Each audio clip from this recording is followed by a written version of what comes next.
Hello guys, I am doing an impromptu video.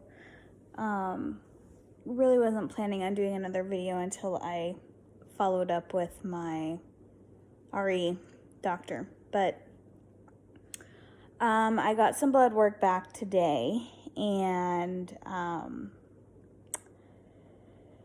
not really sure what to think of it, and I guess it's just, the whole part of this trying to conceive, ups and downs that you have to go through, and this honestly was my first down so far throughout this process. So, like I had said in previous videos, I got a call last week saying that all my blood work was normal. Everything was good, everything looked good. And then we can go ahead and go through with the HSG and all that fun stuff. So from my understanding is that everything was normal, because that's what she told me. And the girl who calls, I think she's like a medical assistant or something like that. She's not the doctor who calls you. But anyway, she called me last week and told me that. And then a few days after that, she called me again, and I don't even know if it was the same girl. It might have been a different girl. She called me again and told me that my vitamin D levels were extremely low.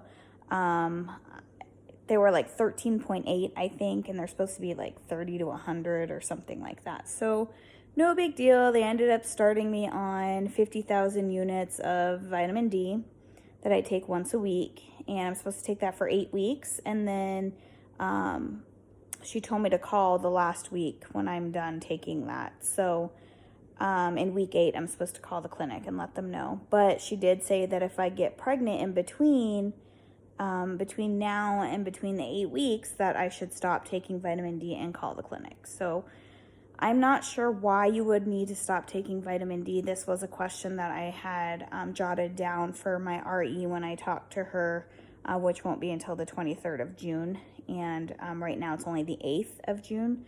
So that was a question I was planning on asking.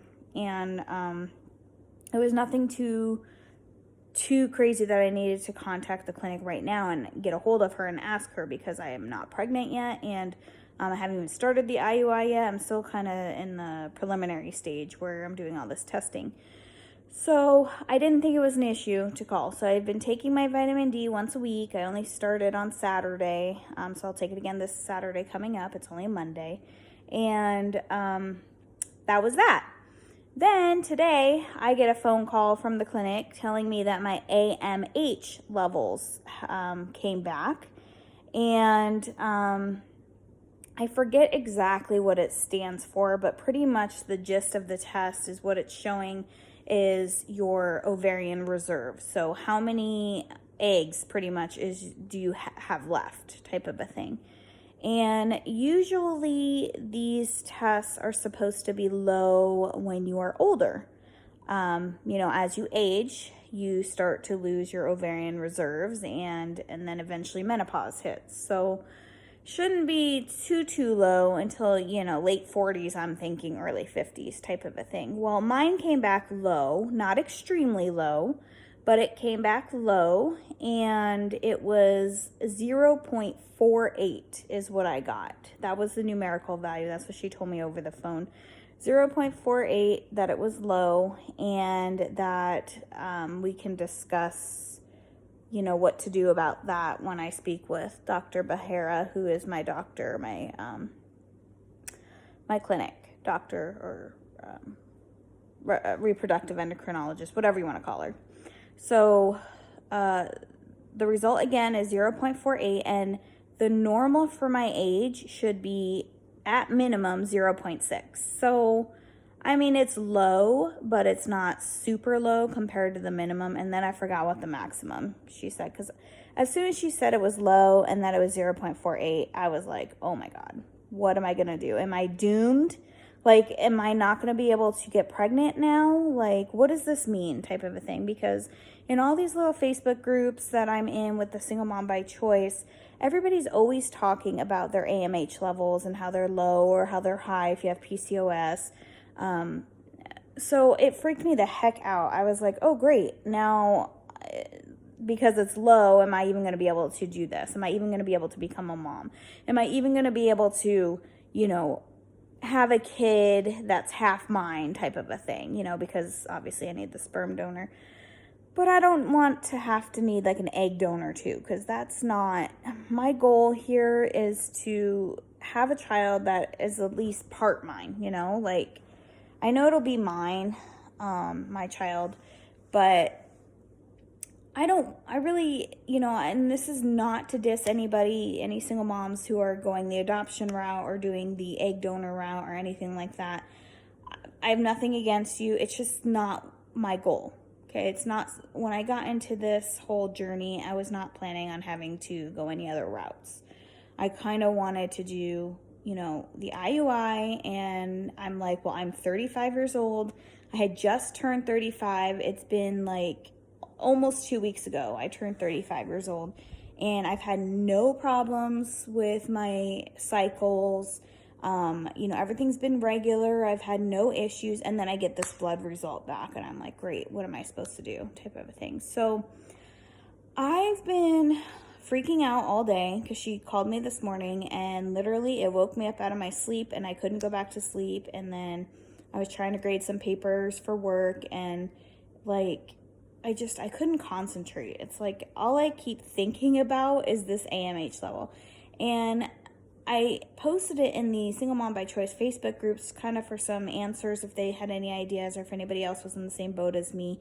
And there were a whole bunch of girls that wrote back and said, don't worry. One girl said she was 37 years old, and when they checked her AMH level, it was 0.17 or something, which is severely low compared to mine. And she said that she ended up with a beautiful baby boy who is now 3 months old. So it doesn't mean that I'm doomed, but that is the first thing I thought of as soon as I got that result.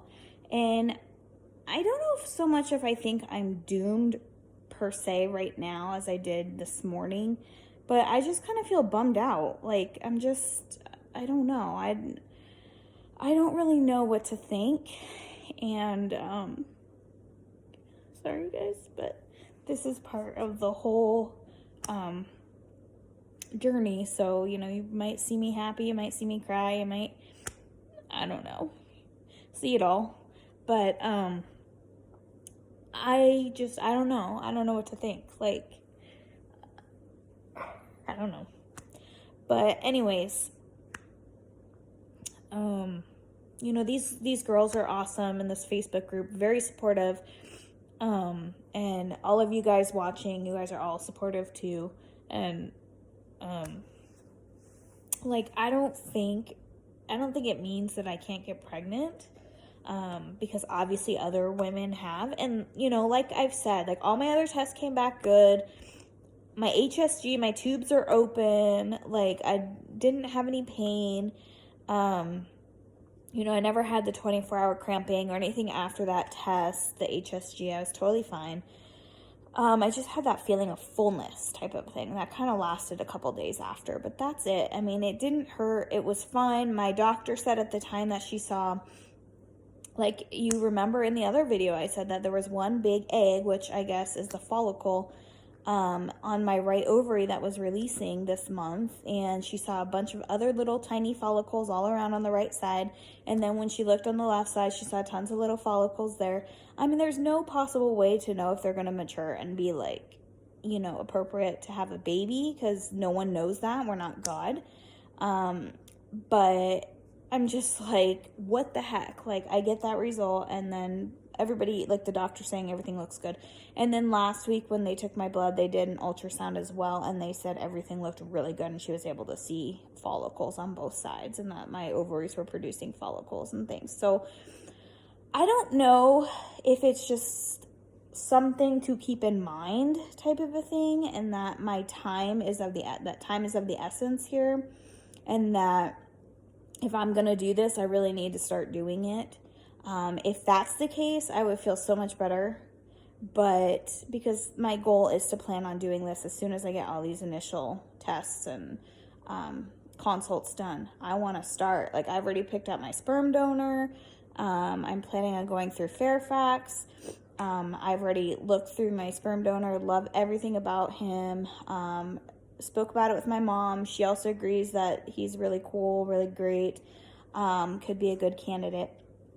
So I'm ready to go. I'm just waiting for my follow-up appointment with the doctor. And unfortunately, this doctor is very good, very popular, and she is booked out until June 23rd. So I have to sit here for, it's only the 8th. Like, I have to sit here for like 2.5 weeks, almost 3 weeks, waiting and hoping that everything I'm hearing in these groups are okay and everything I'm reading is okay. And really, since I'm doing IUI, I guess it's not as, sorry, my hands are hurting. Ugh, holding the cell phone here. Since I'm doing IUI, I guess it's not as important as it would be if I were doing IVF. So the AMH level is not as important as if I were doing IVF. It just has to do with your timing. Pretty much that I'm running out of eggs is what I'm getting from this. So yeah, so that's my latest result, my latest update. But I don't know, guys, from what it seems like that I'm going to be okay, that I still will be able to conceive a child, and that it's just kind of a bump in the road that all of us must face when we're going through this fertility journey. And, you know, before I started this, I had no idea I would have anything like this happen. Like, I mean, who knew? I never was trying, you know, I never was with anybody long enough, and anybody that I cared about to start a life with, to try and get pregnant. So as far as I knew when I started this journey, that everything was fine. And I didn't think I'd be one of these people who have to sit here and go through tears and, you know, tears of sadness and the fear of the unknown, and just like, I don't know, I just never thought it would be me. And it, you know, you guys, just so you know, this fertility journey is no joke, okay? It's, whether you're a single mom by choice or whether you actually have infertility, it's no joke. It's very emotional and it's very stressful, and I'm really trying to stay okay and be okay, and I think I'm gonna be okay. I'm just kind of down. Like, I just feel kind of sad, and like, I don't know. I mean, it seems like it's okay, but then I just feel like I don't know if it's okay, and I haven't heard it from the doctor, and now I have to wait like 2.5 weeks to hear from the doctor, and I just feel like this time is just like it's just, now I feel like I have to rush, and you know, it's just like, even if I had thoughts of wanting 2 children, that I feel like I wouldn't be able to. And I mean, my goal originally was to have 1 child. I just want to have my 1 little baby boy or baby girl. I will be happy with just 1. But if all had gone well, I was planning on maybe in a couple years, you know, see how it is. Because I'm only 35, and I just thought, you know, I see these women in these groups who have babies at like 43, and I'm just like, why can't I, type of thing. Like, I don't want to be 43, but I don't know, maybe like 37, 38, wait until my first child is like 3 or 4 before I start considering another child. But as long as I have my 1 baby boy or baby girl, I'll be happy. That's all I want. I just want 1 little child. 1 child that I can call my own.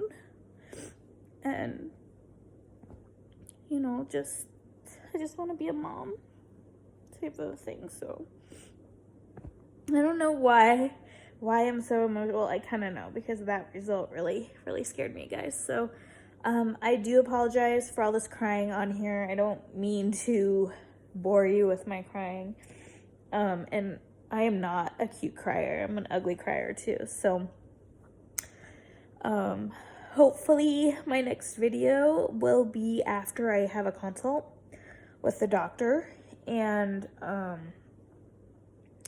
then I can let you know. I can let you know any updates at that point, and I hope I have better news for you guys, because this has been pretty sad today. I've been so excited I've been so excited about this whole journey, and then I got that, and I'm like, oh my gosh, like, great. So I don't know. Everybody's saying don't worry about it. It's okay. People have gotten pregnant, you know, with a low AMH, lower than mine. So I'm confused. Like, I don't even know why it's so low. I mean, I'm only 35. I keep saying that, guys. Sorry. I just keep repeating myself. I pre-apologize. So if I keep repeating myself, for all my videos. So I'm pre-apologizing for that. But yeah, I don't know. I don't really know why it's so low. And, you know, I don't have a family history of the women in my family starting menopause early or anything like that. So I don't know. Maybe it has to do with my vitamin D levels. Like I said before, I read like a correlation between the two, but then people are saying there's no correlation because it has to do with your ovarian reserves. And I don't know who to believe. That's why I just want to talk to the doctor. I feel so much better once I talk to the doctor and get her take on it. And I also feel so much better once I start, because I just want to start this process. And, you know, like, I know I've started the process, I've done the testing, but I just want to actually start the whole, you know, trying to get pregnant type of a thing. So anyways, guys, I'm not going to keep you on here any longer than I've already done. But that's my update.